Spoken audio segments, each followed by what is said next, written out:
The Atlantic Wall was not merely a collection of bunkers and barbed wire. It was a mathematical impossibility for the Allied forces. In the early years of the war, German commanders looked out from the coast of occupied France with a grim confidence, knowing that the laws of logistics were their greatest ally. An invading army required millions of tons of steel, fuel, and food, and traditional naval doctrine dictated that such massive quantities could only be offloaded at deep-water ports. The Germans knew this, the British knew this, and the Americans knew this. The strategy was simple: hold the ports, and you hold the continent. In this war, battles were won not just by bullets but by logistics, and the Allies were losing the logistical war before a single boot hit the sand. By 1941, the strategic map presented a nightmare scenario for Allied planners. The Third Reich controlled the entirety of the European coast, from Norway to the Spanish border. In the Pacific, the Japanese Empire was rapidly expanding its perimeter, fortifying islands that were ringed by sharp coral reefs and treacherous tides. The United States and Great Britain possessed powerful navies and growing armies, yet they found themselves effectively landlocked by the ocean itself. They had the soldiers, the tanks, and the will to fight, but they lacked the bridge to carry that power from the open sea to the hostile shore. The crux of the problem lay in the gap, the deadly few hundred yards between where a heavy transport ship hit the sandbar and where the dry beach began. Deep-draft naval vessels could not approach the shoreline without running aground. For centuries, the solution to amphibious warfare had remained unchanged. Ships would anchor far offshore, and soldiers would climb down cargo nets into small wooden rowboats or motor launches, often called lighters. These small craft were unarmored, slow, and notoriously unstable in rough surf. During training exercises in the calm waters of the Caribbean and the American coast, the deficiencies of this antiquated system became terrifyingly clear. When the waves picked up, the standard Navy launches pitched and rolled violently. Soldiers, weighed down by 60 pounds of gear, became seasick and exhausted long before they reached the beach. Worse, these boats had deep keels at the bow, meant to cut through water, not ride over it. When they approached the shallows, they would slam into the sandbars 50 or 70 yards from the shoreline. The ramps did not drop. There were no ramps. The men had to vault over the gunwales, plunging into neck-deep water, often drowning under the weight of their own ammunition packs before the enemy even fired a shot. The military leadership understood that capturing a major port like Cherbourg or Calais was the only way to sustain an invasion, but the cost of seizing such a heavily defended fortress directly from the sea was calculated in unacceptable blood. The Germans had turned every harbor into a kill zone, mining the entrances and sighting heavy artillery on the docks. To invade Europe, the Allies needed to bypass the ports entirely. They needed to land on the open beaches, where the defenses were thinner, but the geography was arguably deadlier. This requirement created an engineering paradox that the Bureau of Ships in the United States Navy struggled to resolve. They needed a vessel that was seaworthy enough to survive the swells of the English Channel or the Pacific Ocean, yet shallow enough to glide over sandbars. It needed to be tough enough to survive grounding on a rocky shore, yet light enough to back off and return to the transport ship for another load. Most importantly, it needed to deliver heavy equipment, jeeps, trucks, and eventually tanks, directly onto the sand without the aid of cranes or docks. Traditional naval architects scoffed at the requirements. A boat with a flat bottom would capsize in high waves, they argued. A boat that ran aground was a boat that was wrecked. The prevailing wisdom in the halls of the Pentagon was that such a craft violated the fundamental principles of hydrodynamics. They poured resources into experimental designs that failed repeatedly. Some were too heavy and sank immediately. Others were too light and shattered upon impact with the beach. The bureaucracy churned, committees met, and blueprints were drawn and discarded, all while the clock ticked closer to the inevitable confrontation with the Axis powers. The despair among the amphibious planners was palpable. General George Marshall and his staff stared at the coastlines of the world and saw only barriers. They envisioned an invasion force trapped in the surf, decimated by machine gun fire while struggling to climb out of stranded boats. They saw tanks sinking to the bottom of the sea because there was no way to drive them onto the land. The industrial might of America, the arsenal of democracy, was churning out bombers and battleships at a record pace, yet the entire war effort threatened to bottleneck at the water's edge. Without a solution to the ship-to-shore problem, the millions of soldiers training in camps across the United States were effectively spectators. The grand strategy of liberating Europe and reclaiming the Pacific relied on a piece of technology that did not exist. The military establishment, bound by tradition and rigid protocol, looked inward for answers and found none. They needed a miracle, or at least a radical departure from naval tradition. They needed something that looked less like a ship and more like a workhorse. But the Navy, proud and insular, was not in the habit of looking outside its own ranks for help, certainly not from the civilian world. As 1941 drew to a close, the pressure mounted. The Japanese attacked Pearl Harbor, thrusting the United States into a two-front war. The timeline for invasion accelerated. The theoretical problem of landing on a beach was no longer an academic exercise. It was an immediate existential crisis. The Allies needed to put boots on the ground in North Africa, in the Solomon Islands, and eventually in France. But as the generals and admirals argued over displacement tonnages and hull forms, the solution was already floating in the brackish waters of the Louisiana Bayou, far from the polished corridors of Washington, D.C., in the hands of a man who had no patience for bureaucracy and no respect for the word impossible. Far from the polished mahogany desks of the Navy Department, the solution to the Allied invasion crisis sat in the humid, mosquito-choked delta of the Mississippi River. Here, Andrew Jackson Higgins operated with the subtle grace of a sledgehammer. He was not a naval architect with a pedigree from Annapolis.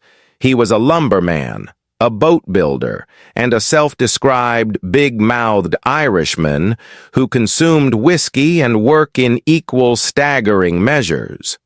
In New Orleans, Higgins ran a small boat yard that catered not to admirals, but to oil drillers, fur trappers, and bootleggers, men who needed to navigate the treacherous, shallow waters of the bayou, where submerged logs and sandbars tore traditional hulls to pieces.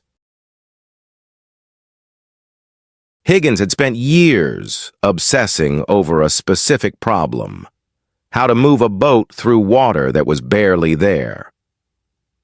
His clients needed to reach remote drilling sites deep in the swamps, requiring a vessel that could run practically on top of the mud.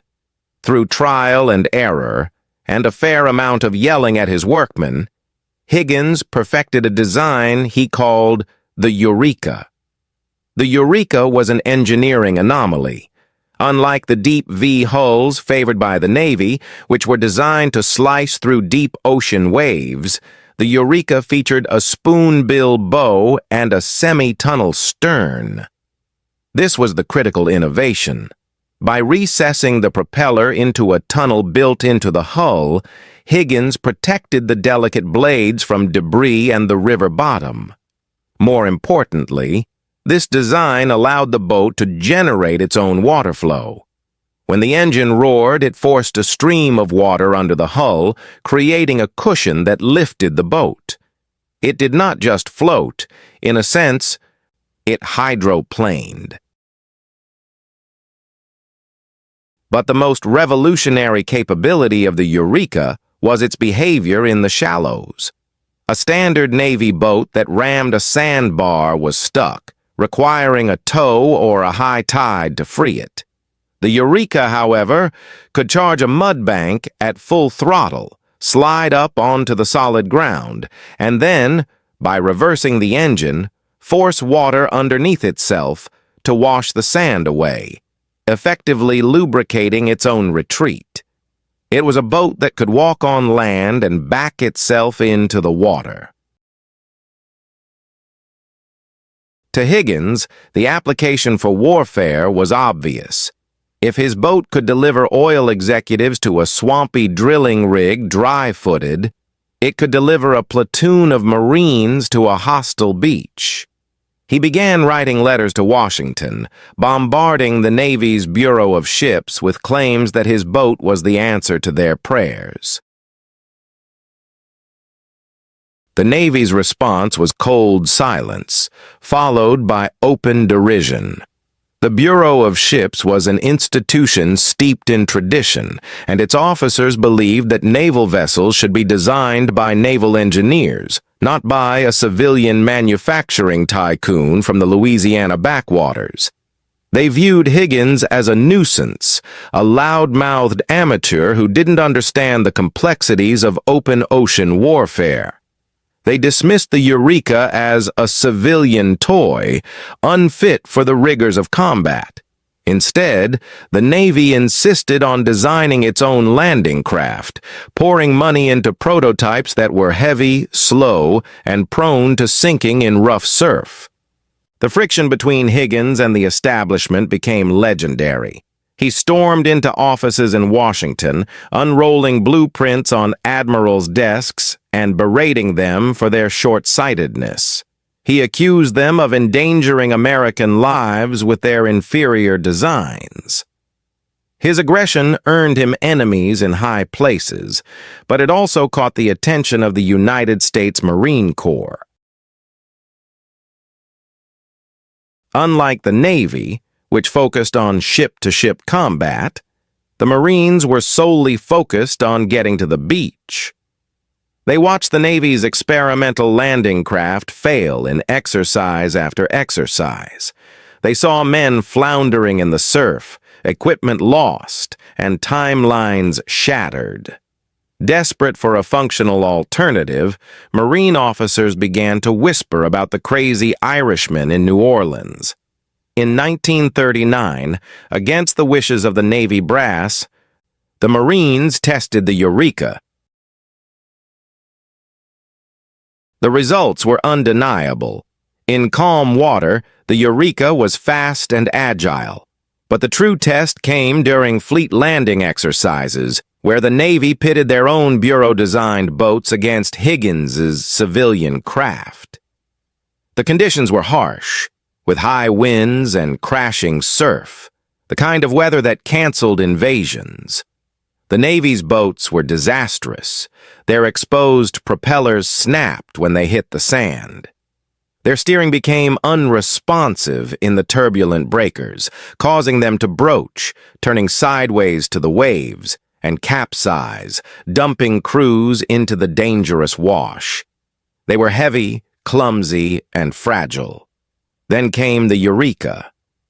Higgins' boat roared toward the shoreline, riding the backs of the waves rather than cutting through them. It hit the beach with a controlled violence, sliding well up onto the sand. The stability was absolute. It didn't broach. It didn't tip.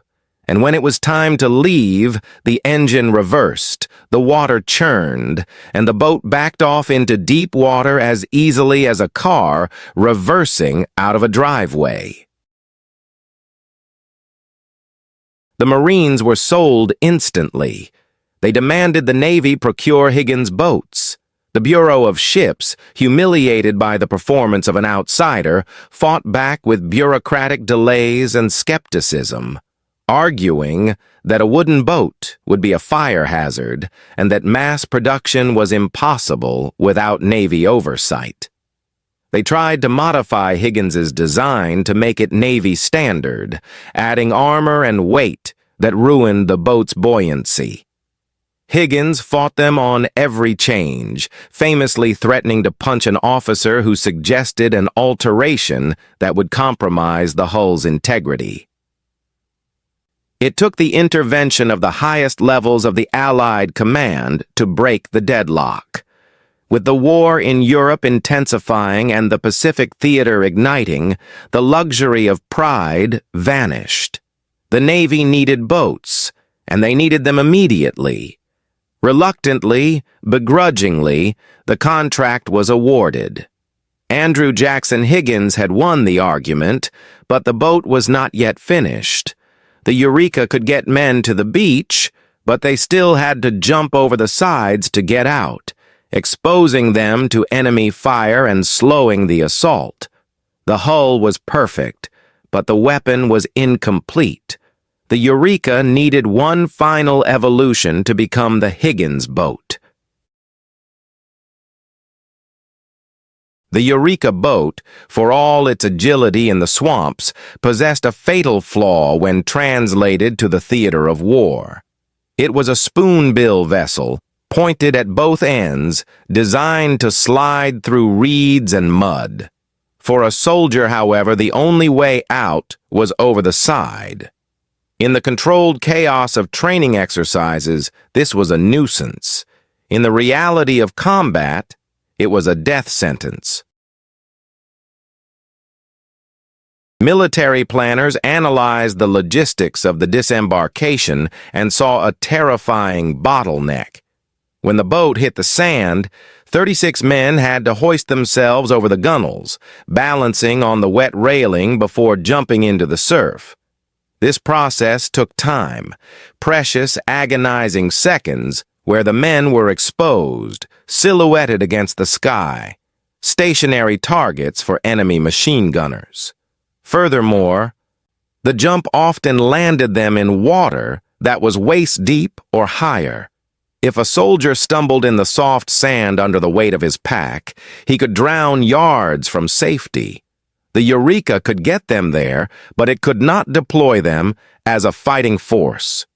It delivered them as individuals, wet, disorganized, and vulnerable. The Marines, always pragmatic, looked across the Pacific for inspiration. Intelligence reports from China had filtered back to Washington containing grainy photographs of Japanese landing craft. These barges were clumsy and slow, but they featured a design element that captivated the Marine Corps, a drop-down bow ramp. The Japanese could drive trucks onto a beach or rush infantry out in a solid wave. The Marines realized that if they could combine the speed and stability of Higgins's hull with the functionality of a bow ramp, they would revolutionize amphibious warfare. They brought the request to Andrew Higgins in New Orleans. A naval architect might have asked for months of study to calculate the drag coefficients and center of gravity shifts. Higgins asked for a pencil. He immediately understood that adding a heavy steel ramp to the front of a wooden boat violated every rule of hydrodynamics. A flat vertical surface at the bow would act like a plow, pushing a wall of water ahead of it, slowing the boat and consuming massive amounts of fuel. It would make the vessel nose-heavy and prone to diving into waves rather than riding over them. Higgins did not care about the rules. He cared about the result. He gathered his chief engineers and his work crews and effectively locked them in the factory. The legend goes that the design was finalized in a matter of hours, amidst a haze of cigarette smoke and profanity. They took a standard Eureka hull and sawed the bow off. In its place, they installed an armored steel gate hinged at the bottom. The engineering challenges were immense. The ramp had to be heavy enough to stop small arms fire and serve as a stable bridge for a jeep, yet light enough for the boat's engine to push. It needed a mechanism to lower it instantly and raise it quickly if the boat needed to retreat. Higgins devised a system of cables and a simple winch at the stern. The coxswain, the driver of the boat, could pull a lever, and the heavy steel door would crash down into the surf. But the true genius lay in how Higgins integrated this brutal steel square into the wooden hull. To counteract the plowing effect of the flat bow, he modified the underwater shape of the hull, creating a spoon shape beneath the waterline that helped lift the heavy nose as the boat gathered speed. It was an ugly hybrid of wood and steel, a Frankenstein creation that looked nothing like the sleek destroyers or cruisers of the Navy fleet. When they tested the prototype, the difference was visceral. The boat roared toward the lakeshore, the engine screaming. As it hit the sand, there was no pause, no scrambling over the sides. The ramp slammed down with a metallic clang, creating a dry steel highway directly onto the beach. In that moment, the landing craft evolved from a transport vessel into an assault weapon. A platoon of 36 men could charge out of the boat in a wide, terrifying phalanx, weapons raised, firing as they ran. They hit the beach not as struggling swimmers, but as a cohesive combat unit. Furthermore, the ramp changed the strategic calculus of what could be brought to the fight. The new boat, designated the LCVP, or Landing Craft Vehicle Personnel, was wide enough to carry a jeep, a small truck, or light artillery. No longer would the infantry have to wait for heavy equipment to be unloaded by cranes at a captured port. The artillery could land with the first wave. The ambulance jeeps could be there to evacuate the wounded. The supply chain now extended all the way to the enemy's feet. The Navy, initially skeptical of the box with a propeller, could not deny the physics of the demonstration. The LCVP was 10 times more efficient than any previous design. It was robust, easily repaired, and critically, it kept the soldiers dry. A dry soldier was a warmer, faster, and more effective soldier. The psychological impact of the ramp cannot be overstated. Instead of feeling trapped in a wooden tub, waiting to climb out, the soldiers felt coiled in a spring, ready to release. Higgins had done the impossible. He had turned a swamp boat into the most versatile tactical vehicle of the war. But the triumph of the design created a new, terrifying problem. The Allied strategy for the invasion of Europe and the island-hopping campaign in the Pacific required not 10 boats or 100 boats. They needed 20,000 of them, and they needed them yesterday. The focus shifted instantly from the drafting table to the factory floor. The design was proven, but the United States did not have the infrastructure to build a fleet of wooden boats of this magnitude. The steel shipyards were busy building destroyers and Liberty ships. They had neither the workers nor the tooling for wood construction. The burden of arming the invasion force fell squarely on the city of New Orleans and the man who had promised the moon. Andrew Jackson Higgins had his boat. Now, He had to build an army of workers to construct it. The contract was signed, but a signature does not float. Andrew Higgins had successfully argued that his boat could win the war. Now he had to prove that he could build enough of them to fight it. The War Department's order was staggering. They did not need a dozen boats for a coastal survey. They needed 20,000 landing craft to carry the entire Allied army. They needed a fleet that dwarfed the Spanish Armada, and they needed it to materialize from a city that had virtually no heavy industrial base. New Orleans, in 1942, was a city of commerce, jazz, and humidity, not mass manufacturing. The traditional shipyards of the East Coast were already at capacity building destroyers and Liberty ships. Higgins was on his own. He looked at his small boatyard on St. Charles Avenue and realized it was wholly insufficient. If he was to meet the Navy's deadline, he could not just expand his business, he had to consume the city. Higgins Industries exploded outward with a ferocity that matched the urgency of the war. He bought land, leased warehouses, and famously blocked off public streets to set up production lines. The citizens of New Orleans woke up to find that their city had become one vast open-air factory. The smell of magnolias was replaced by the acrid scent of curing plywood glue and diesel fumes. The sounds of the streetcars were drowned out by the scream of bandsaws and the rhythmic thud of hammers. But the physical space was only half the problem. The draft had stripped the country of its young, able-bodied men. The skilled carpenters, mechanics, and welders who would normally build such vessels were already in uniform, training to ride in them. Higgins faced a labor crisis that threatened to strangle the project before the first keel was laid. His solution was a radical rejection of the social norms of the Deep South. In 1940s, Louisiana, segregation was not just a custom, it was the law. The races lived, traveled, and worked separately.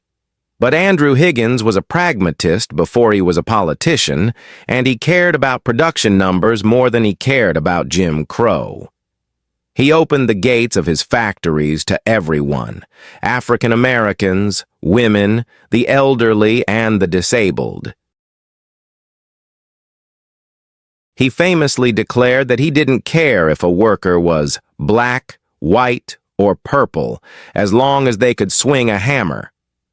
This was the first fully integrated workforce in the South, a social experiment born of desperate necessity. White men worked alongside black men. Women, who had never held a power tool in their lives, were trained to weld steel ramps and seal waterproof seams. Higgins paid them equal wages for equal work, a concept that was as revolutionary as the boat itself. The atmosphere inside the plants was electric and exhausting. Higgins set up a production line that mimicked Henry Ford's automobile factories, a technique never before applied to boat building. Instead of a crew moving around a stationary hull, the boats moved. They traveled on rail lines through the massive sheds. At Station 1, the keel was laid. At Station 2, the ribs were attached. At Station 3, the plywood skin was applied. The speed was blistering. Higgins pumped music through loudspeakers to keep the rhythm of the work high. He hung signs from the rafters that read, "The guy who relaxes is helping the Axis." He patrolled the catwalks above the factory floor, shouting encouragement and orders, fueled by whiskey and a terrifying patriotism. The workers understood the stakes. Many of the women, The Rosies of the bayou had husbands or sons fighting in the Pacific. They knew that every nail they drove was a lifeline for the men they loved. They wrote messages on the inside of the hulls, prayers and phone numbers scrawled on the wood where only the soldiers would see them. The scale of the operation turned New Orleans into a logistical marvel. Mahogany from the Philippines and Honduras, steel from Pittsburgh, and engines from Detroit converged on the city. And out of the factory doors flowed an endless river of gray boats. At the height of production, Higgins Industries was turning out 700 boats a month. It was said that the Navy didn't buy the boats. They bought the capacity to produce them. The result was a vessel that was technically a composite construction, but spiritually a miracle. The LCVP was made of plywood, cheap, light, and flexible, and held together by a waterproof glue that Higgins had helped perfect. It was not the sturdy oak of old Ironsides, it was a disposable wrapper for infantry. But it was strong enough, it could take a beating, it could be patched with a piece of scrap wood and a bucket of tar, and it could keep going. As the boats rolled off the line, they were loaded onto flatbed train cars and stacked onto the decks of Liberty ships. They clogged the Mississippi River, a swarm of gray insects heading for the open sea. The city of New Orleans had transformed from a sleepy port into the amphibious capital of the world. The unsegregated army of workers had done their job. They had built the fleet. But as the factory whistles blew and the shifts changed, a sobering reality hung over the city. The workers knew that the wood they were shaping was destined to be shattered. They knew that the ramps they welded were destined to drop into hellfire. The miracle of production was complete. Now the boats had to leave the safety of the Mississippi Delta. They were headed for the rough, cold waters of the Atlantic and the burning coral reefs of the Pacific. The testing phase was over. The theory of the Higgins Boat was about to meet the violent reality of modern warfare. November 1942. The warm, humid air of the New Orleans factory floor was a world away. Off the coast of French North Africa, in the pitch-black darkness of the Atlantic, the Higgins boats faced their first true reckoning. This was Operation Torch, the first major amphibious assault by the United States in the European theater. The theory was over. The experiment had begun. The conditions were far from the placid lakes where the boats had been tested. The Atlantic Ocean was heaving with massive swells, lifting the small wooden craft 20 feet into the air and then dropping them into deep troughs where the transport ships disappeared from view. Inside the high plywood walls of the LCVP, the soldiers of the infantry divisions were enduring a unique form of torture. Packed shoulder to shoulder, 36 men rattled inside a wooden box that reeked of diesel fumes and fear. The flat bottom of the boat, so perfect for sliding onto a beach, made it slap violently against every wave in open water. Seasickness was universal.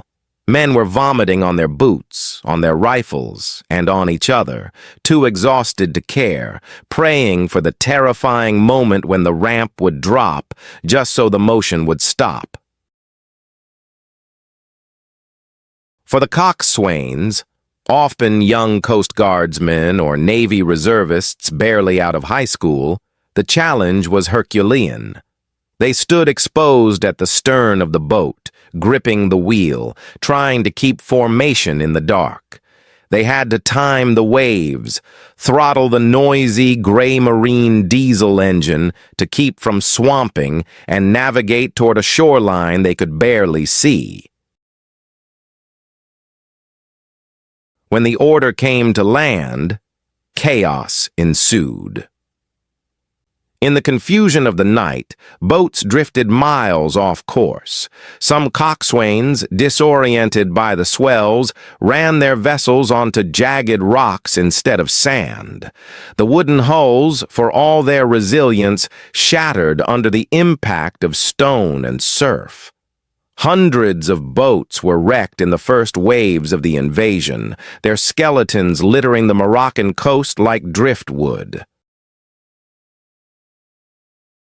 But amidst the wreckage and the confusion, the central thesis of Andrew Higgins held firm. The boats that hit the sand did what no other vessel could do. They drove high onto the beach, the steel ramps clattered down, and the troops poured out dry and ready to fight. The tunnel sterns protected the propellers from the churning debris, allowing the coxswains to reverse off the beach and return to the transport ships for another load. Despite the losses, the army was landed. The port-centric strategy was dead. The age of the beach assault had arrived. The learning curve was steep and bloody, but the true validation of the Higgins boat came 8 months later, in July 1943, off the coast of Sicily. Operation Husky was to be the largest amphibious operation in history up to that point. But nature conspired against the Allies.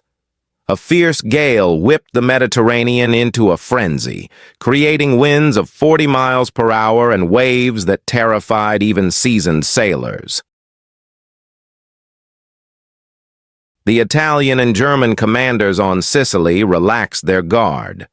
They looked at the whitecaps exploding against the shore and concluded that an invasion was impossible. No navy in history would attempt to land small boats in such weather. It was a mathematical impossibility according to traditional naval doctrine. They did not account for the Eureka hull. General Eisenhower, faced with the decision to postpone, gambled on the boats. In the howling wind, the invasion fleet launched. The LCVPs bobbed like corks, disappearing entirely in the spray. It was a brutal, bone-jarring ride. The soldiers were soaked and miserable, but the boats did not capsize. The spoonbill bow, designed to ride over floating logs in a swamp, now rode over the Mediterranean chop. The inherent stability that Higgins had discovered in the bayou kept the center of gravity low. When the Allied fleet materialized out of the storm, the Axis defenders were caught completely off guard. They woke to find the impossible shoreline teeming with American and British troops. The Higgins boats surfed the gale-force waves, crashing onto the beaches of Gela and Licata. The ramp mechanisms, simple and rugged, functioned despite the salt spray and the sand. Tanks and artillery were offloaded minutes after the infantry, establishing a beachhead before the enemy could organize a counterattack. It was in Sicily that the LCVP transitioned from a vehicle to a lifeline. The soldiers began to view the boat with a grudging affection. It was uncomfortable, it was loud, and it smelled terrible, but it was the only thing that bridged the gap between the hell of the ocean and the solid ground. They learned to trust the clunk whir of the winch and the slam of the ramp. However, the combat in the Mediterranean also revealed the grim reality of the coxswain's war. While the infantry could crouch below the gunwales, protected by the plywood and the steel ramp, the driver stood on a small platform at the rear, his head and shoulders visible above the armor. He was the highest point on the boat, a distinct silhouette for enemy snipers and machine gunners. The bravery required to drive a Higgins boat was distinct from the bravery of the infantry. The infantrymen charged forward. The coxswain had to hold still. He had to drive straight into the teeth of the fire, hold the boat steady in the surf while the men disembarked, and then, crucially, he had to turn his back on the enemy to retreat. Many boats were found drifting in the surf, their engines idling. The coxswain slumped over the wheel, killed by the fire meant for the troops he delivered. Yet, the system worked. The attrition of the boats was high, but acceptable. The military realized that the boats were effectively ammunition, expendable tools to be used up in the prosecution of the war. A wrecked boat on the beach was not a failure. It was a receipt for a delivered platoon. By the end of the Sicily campaign, the Higgins boat had proven it could handle the rough Atlantic and the stormy Mediterranean. It had proven it could land men where the enemy least expected them. But on the other side of the world, a different kind of war was raging. In the Pacific, the enemy was not just the Japanese Empire, it was the geography itself. The coral reefs of the island chains presented a barrier that wood and steel could not easily overcome. The Higgins boat was about to face a test that would require not just durability, but a fundamental shift in how the war was fought.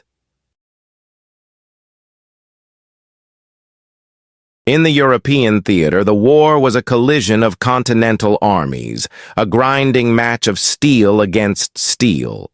But in the Pacific, the war was elemental. It was a conflict defined by the tyranny of distance and the hostility of geography. Here, the battlefield was not a continuous front line, but a scattering of volcanic specks and coral atolls separated by thousands of miles of deep, unforgiving ocean. The Japanese Imperial Army had turned these islands into a string of unsinkable aircraft carriers, fortifying them with pillboxes, tunnels, and artillery, secure in the belief that any attacking force would be funneled into predictable kill zones. They believed this because they assumed the Americans would fight a traditional naval war. Seize a forward base with a deep harbor, build up supplies, and then sail to the next enemy stronghold to do the same.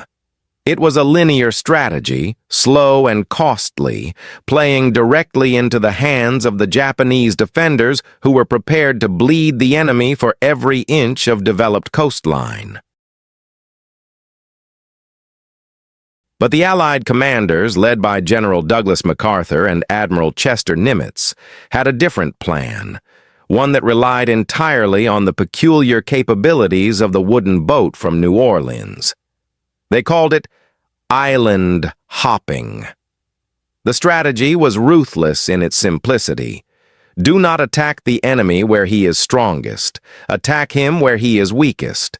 Bypass the heavily defended fortresses like Rabaul and Truk. Leave them isolated, cut off from their supply lines to wither and starve, while the Allied forces leaped over them to seize undefended beaches on islands closer to Japan.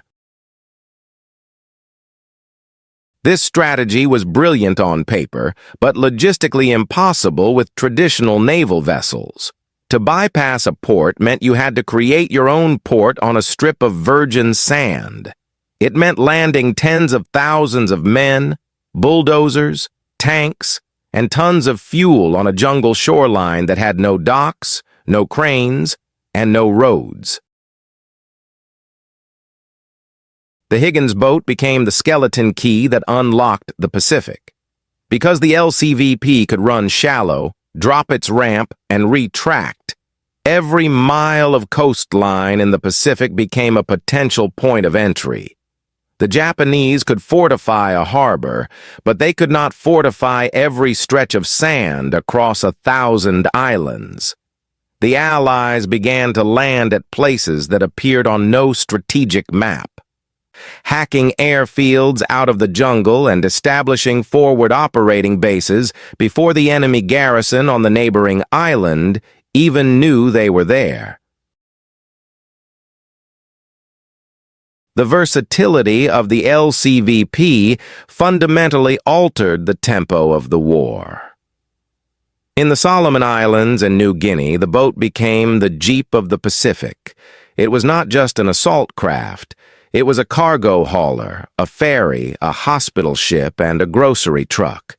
In the sweltering heat of the tropics, where roads were non-existent and the jungle floor was a morass of mud, the ocean was the only highway. The Higgins boats ran endless shuttles, moving ammunition from supply ships to the beach and carrying wounded men back to the fleet.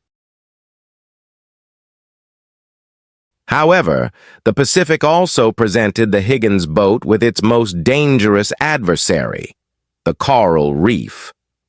Unlike the sandbars of the Mississippi or the beaches of Sicily, coral was razor-sharp and rock-hard. In the crystal-clear waters of the atolls, the tide was a treacherous variable. The limitations of the design were laid bare during the invasion of Tarawa in November 1943. The planners had miscalculated the neap tide. As the first wave of Higgins boats roared toward the beach, they slammed into the jagged reef 500 yards from shore. The water over the coral was too shallow for the boats to float, yet too deep for the men to wade effectively. The LCVPs ground to a halt, their wooden hulls scraping against the living rock, their ramps uselessly high in the air. It was a slaughter. The Marines had to clamber over the sides and wade half a mile through waist-deep water under withering Japanese machine gun fire. The water turned red. It was a harsh lesson in the physics of amphibious warfare. The Higgins boat was a miracle worker on sand, but it was mortal on the reef. This tragedy forced the Marines to adopt the tracked Amtrak vehicles for the initial assault over coral, but the Higgins boat remained the workhorse for the follow-up waves, the supplies, and the tanks that ultimately won the battle. Despite the horror of Tarawa, the boat's influence only grew. As the Allies pushed closer to the Philippines, the scale of the amphibious operations expanded. At Leyte Gulf, the return of General MacArthur was an image broadcast to the world, a promise kept. When the general waded ashore in his khaki uniform and sunglasses, the water swirling around his knees, the backdrop of that historic moment was the gaping maw of a Higgins boat. The vessel had delivered the commander, just as it had delivered the privates. The psychological impact on the Japanese leadership was devastating. They found themselves fighting a ghost. They would fortify a beach, only to find the Americans landing 10 miles down the coast. They would prepare for a siege, only to find the Americans had skipped their island entirely. The mobility provided by the shallow draft fleet neutralized the static defenses of the Empire. By 1944, the Pacific Ocean was teeming with the gray wooden boats. They were weathered, their paint scoured by salt and sand, their engines pushed past their service limits. The coxswains in the Pacific developed a unique culture, wearing shorts and unbuttoned shirts, navigating by the color of the water, experts in reading the surf of strange, exotic shores. They were the blue-collar workers of the invasion, driving the trucks of the sea. The island-hopping campaign was a triumph of logistics over geography. It proved that an army did not need a port to invade a country. It brought the port with it. The Higgins boat allowed the Allies to shrink the vastness of the Pacific, turning an ocean of barriers into a highway of liberation. But as the noose tightened around Japan, the eyes of the world turned back to Europe. The greatest test of the Higgins boat, and indeed the greatest amphibious undertaking in human history, was being prepared across the Atlantic. The impossible shoreline of France was waiting. By June of 1944, the southern coast of England had ceased to function as a sovereign nation. It had become a parking lot for the greatest amphibious force ever assembled. The concept of the Second Front had dominated the geopolitical landscape for years. A promise made by Roosevelt and Churchill to Stalin, a threat looming over Hitler in Berlin. But for the men of the Allied Expeditionary Force, the Second Front was not a concept. It was a cold, gray reality waiting across the English Channel. The plan for Operation Overlord was a masterpiece of logistical complexity, involving airborne drops, deception campaigns, and naval bombardment. But stripped of its grandeur, the invasion of Normandy relied on a single, fragile mechanism: the ability to transfer 150,000 men from the safety of large transport ships to the hostile sands of France in a matter of hours. The tool for this task was the landing craft, vehicle, personnel. On the night of June 5th, the channel was a churning expanse of dark water. The weather, which had delayed the invasion by 24 hours, was still marginal. Inside, the thousands of Higgins boats swinging from the davits of the transport ships. The engines were cold, but the men were already anxious. When the order came to man your battle stations, the soldiers climbed down the cargo nets into the heaving LCVPs. This was the moment of maximum vulnerability that had haunted military planners for decades. As the winches lowered the small boats into the swells, they banged against the steel sides of the motherships. The waves were running 5 to 6 feet high. Some boats were swamped the moment they hit the water, sending men to the bottom before the crusade had even begun. But thousands more bobbed free, their engines coughing to life, circling in the darkness to form their assault waves. As the sun rose on June 6th, the German defenders in the bunkers of the Atlantic Wall looked out at the horizon and saw a sight that defied comprehension. The sea was not empty. It was paved with ships, and swarming toward them like a pestilence of gray beetles were the Higgins boats. The run-in to the beach was an ordeal of sensory overload. The noise was deafening. The roar of the diesel engines, the scream of naval shells passing overhead, and the terrifying thwack, thwack, thwack of enemy machine gun fire striking the plywood hulls. The soldiers crouched low, their worlds reduced to the wet floorboards and the backs of the men in front of them. They were dry, thanks to Higgins's design, but they were sick with fear and the violence of the sea. At Omaha Beach, the geography conspired with the enemy to create a killing zone. The tide was rising, concealing the beach obstacles, steel hedgehogs and mines that could rip the bottom out of a wooden boat. The coxswains had to thread the needle, maneuvering their ungainly craft through a maze of explosives while under direct fire from the cliffs above. Then came the moment that defined the war. The boats grounded on the shingle. The coxswains hit the release levers. The steel ramps dropped. In previous wars, a charge was signaled by a bugle or a whistle. On D-Day, the signal was the metallic crash of the Higgins ramp hitting the sand. At Omaha, that sound was often followed instantly by the tearing of automatic weapons fire. The protection of the ramp vanished the moment it was lowered, turning the exit into a fatal funnel. At the water's edge, the theory of the dry landing collided with the reality of the Atlantic Wall.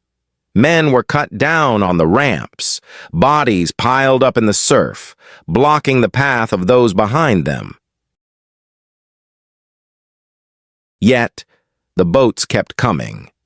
This was the genius of the Higgins design, its replaceability. If a destroyer was sunk, it was a strategic disaster. If a Higgins boat was blown apart by a mortar shell, another one was 10 seconds behind it. They came in waves, a relentless, mechanical tide that the Germans could not stem. The coxswains, seeing the slaughter ahead of them, did not turn back. They drove their boats onto the sand, dropped their ramps, waited for the survivors to scramble out, and then reversed off the beach to get more. On the other beaches, Utah, Gold, Juneau, Sword, the success of the design was even more apparent. Here, the tanks arrived with the infantry. The LCVPs and their larger cousins, the LCMs, landing craft, mechanized, delivered Shermans and Churchills directly into the fight. The German strategy relied on pushing the invaders back into the sea before they could establish a foothold. But the speed of the Higgins boats made that impossible. They offloaded troops faster than the Germans could kill them. By the afternoon of June 6th, the crisis had passed. The Atlantic Wall was breached, but the work of the Higgins boat was far from over. In the days that followed, the Mulberry artificial harbors were constructed, but they were vulnerable to storms. The vast majority of the supplies, the ammunition, the rations, the gasoline that fueled the breakout into France, came over the beach, carried by the tireless shuttle of the wooden fleet.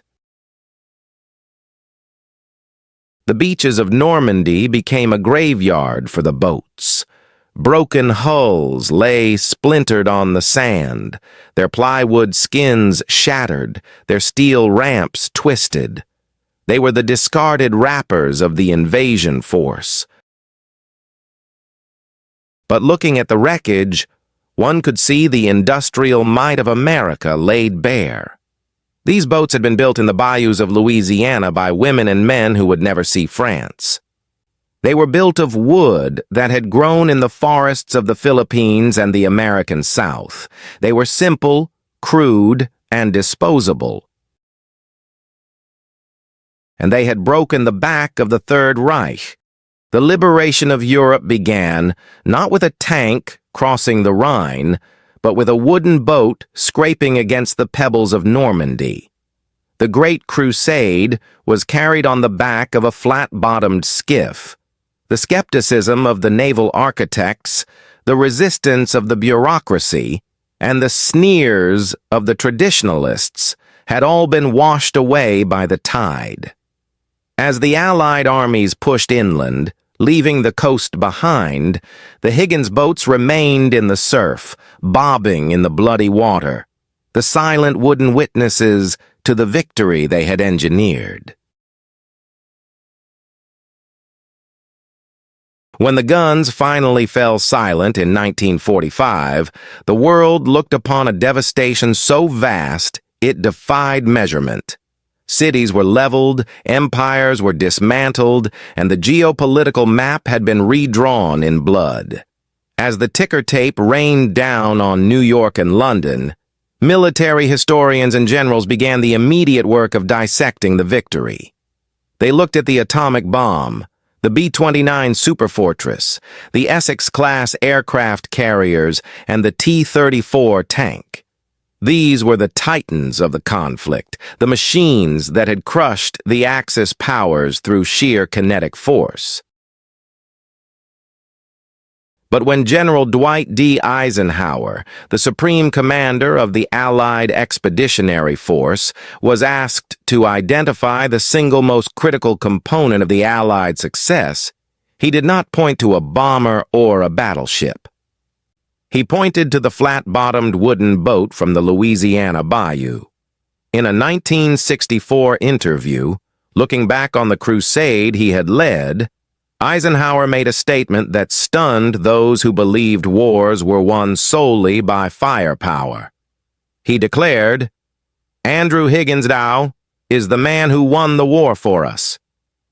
It was a startling assertion, placing a civilian boat builder above the scientists of the Manhattan Project or the tacticians of the Pentagon. But Eisenhower's reasoning was rooted in the cold, hard mathematics of strategy. He explained that without the Higgins boat, the entire concept of the invasion would have been impossible. If Higgins had not designed and built those LCVPs, Eisenhower said, we never could have landed over an open beach. The whole strategy of the war would have been different. The general understood the alternative history that never came to pass. Without the capability to land on open beaches, the Allies would have been forced to capture deep-water ports to offload their armies. The Germans and Japanese knew this.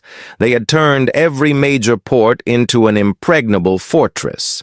An invasion focused on seizing Cherbourg or Calais directly would have resulted in a stalemate, a grinding war of attrition reminiscent of the trenches of World War I.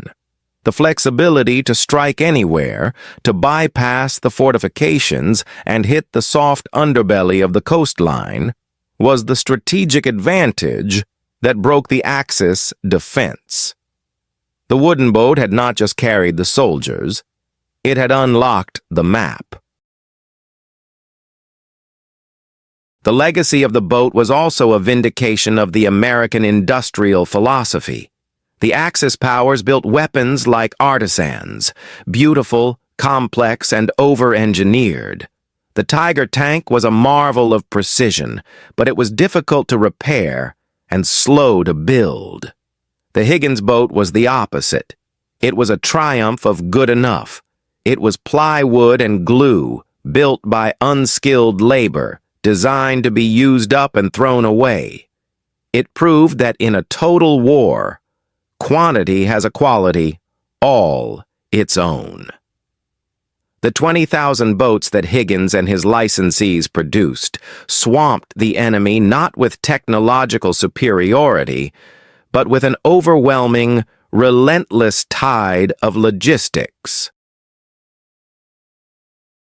Yet, as the war ended, the fate of the boats and their creator took a melancholy turn. The Higgins boats were not built to last. They were tools of the moment, designed for a specific violent purpose. After the surrender of Japan, thousands of LCVPs were abandoned where they lay. They rotted in the jungles of the Philippines, were burned as firewood on the beaches of Normandy, or were scuttled in deep water to save the cost of transport home. They had served their purpose, and like the generation that rode in them, they simply wanted to return to the quiet earth. Andrew Higgins, the Bayou boatman, found the peace harder to navigate than the war. The cancellation of government contracts was abrupt and brutal. His massive workforce, the unsegregated army that had built the invasion fleet, was disbanded. The factories that had hummed with the energy of a national crusade fell silent. Higgins fought on, trying to pivot his business to peacetime manufacturing, but he was a man built for crisis, not for commerce. His battles with the unions and the government continued until his death in 1952. He died knowing what he had achieved, even if the country was quickly forgetting the wooden boat in the dawn of the nuclear age. For the soldiers, however, the memory of the LCVP remained visceral. Decades later, veterans could still recall the specific, nauseating smell of the diesel exhaust trapped in the troop well. They remembered the terrifying sound of the water slapping against the flat hull in the pre-dawn darkness. And most of all, they remembered the sound of the ramp. That metallic crash was the punctuation mark of their youth. It was the sound that divided their lives into before and after. The Higgins boat was arguably the most important naval vessel of the 20th century, yet it possessed no heavy guns, no armor plate, and no radar. It was a humble, ugly box that did one thing perfectly. It bridged the gap. It bridged the gap between the sea and the land, between the impossible and the possible, and ultimately between tyranny and liberation. The admirals had wanted a warship. The crazy Irishman gave them a workhorse. And on the backs of that workhorse, civilization was carried to safety. The story of the Higgins boat is more than a chronicle of wood and steel. It is a testament to the power of pragmatic innovation. In the face of a global catastrophe, the solution did not come from the established hierarchy or the rigid traditions of the military elite. It came from the fringes, from the swamps, from the mind of a civilian who refused to accept the word impossible. Andrew Jackson Higgins proved that the greatest weapon in war is not always the one that explodes, but the one that delivers. The LCVP turned the oceans from barriers into highways, allowing the forces of liberty to project their power to the very doorstep of the enemy. The wooden hulls have long since decayed, reclaimed by the sands of Omaha and Iwo Jima, but the world they secured remains. The ramp dropped, the men charged, and history was forever altered by the boat that could walk on water.